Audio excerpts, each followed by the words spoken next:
A new edition feels like a topic I'm obligated to address. And it's gonna be a short one. Why? Because we don't really know anything beyond what I assume are just a portion of 9th edition's intentions or aims. So here's my take on the announcement. Let's get to it.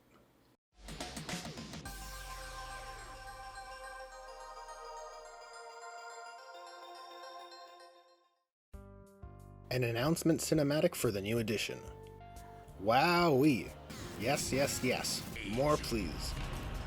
Jokes aside, this is the kind of thing that not only makes us fans feel excited, but also garners the attention of those outside the game/hobby. It's something games like League of Legends and Magic the Gathering have been doing for years. Keep it up, GW. Assault Intercessors. I mean, they are cool, and I like that you can theoretically kit bash the unit. My only bit of reservation is what this means for Reavers, a unit which was already having a hard time finding purpose. Whatever, Reavers are still cool and I still like mine. So hopefully they see a rules adjustment in the new edition. New NECRON Warriors. While the NECRON Warriors kit wasn't the most in need of an overhaul, unlike certain other Xenos troop choices, we all knew the Salon King was coming. And it only makes sense for GW to make sure the NECRON range is looking up to snuff. So on to the 9 great things about the new edition video.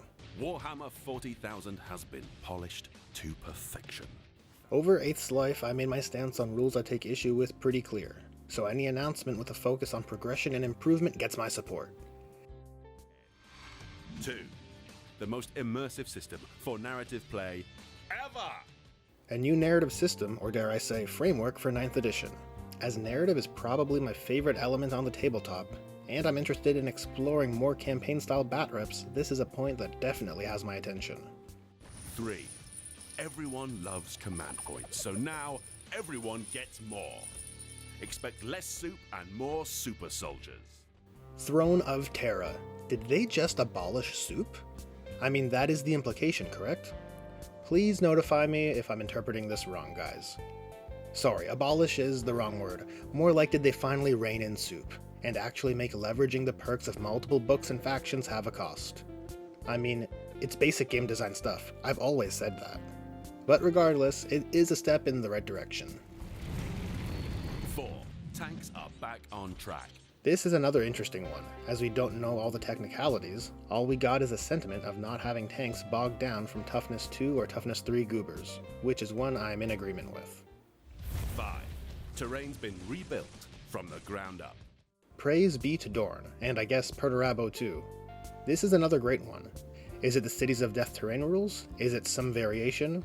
We don't know, but terrain rules are definitely an area of lack in 8th edition, and my confidence is bolstered in seeing it addressed. 6. Warhammer 40,000 at every size of game. Making the game better at smaller sizes lowers the barrier to entry. It's good for GW, as it can get new people into the game and hobby, and it's good for those of us who can't often give up hours of their free time to get a large-sized game in. Also, showing a battle where Khorne demons are playing against a Sisters of Battle army is something that currently would be a wash. Here's hoping 9th brings monofaction demon players to a threatening level. 7. Tactical power at your fingertips. Strategic reserves have changed. Again, another great plus. Beyond the dynamism this ought to bring, which cannot be understated, being able to put more units into reserves than the current standard will help reduce the time spike of that first battle round, and hopefully create a more consistent time per battle round. 8. Big guns never tire, and firepower feels great. Explosive weapons deal maximum hits to hordes as they swarm across the battlefield. Another long sought after change that'll help better represent what the big guns are supposed to be. 9. Aircraft take flight. Soar across the battlefield, ignore intervening models, and return for another attack run. It's time for aircraft to feel aircrafty. Addressing the muddiness of how flyers interact with units on the ground is great, and I'll look forward to those details. And that's a wrap on this one. Thanks for watching. Like I said in the intro, we don't have the meaty details of what changes 9th will bring. It's one of those situations where I don't really know what you mean, GW, but I like the way you're saying it. Anywho, if you enjoyed this video, found it useful, or if you are just a believer that Vulcan lives, hit that like button. And if you want to help this channel grow, don't forget to subscribe. Thanks again for watching, and I hope to see you guys in the next one.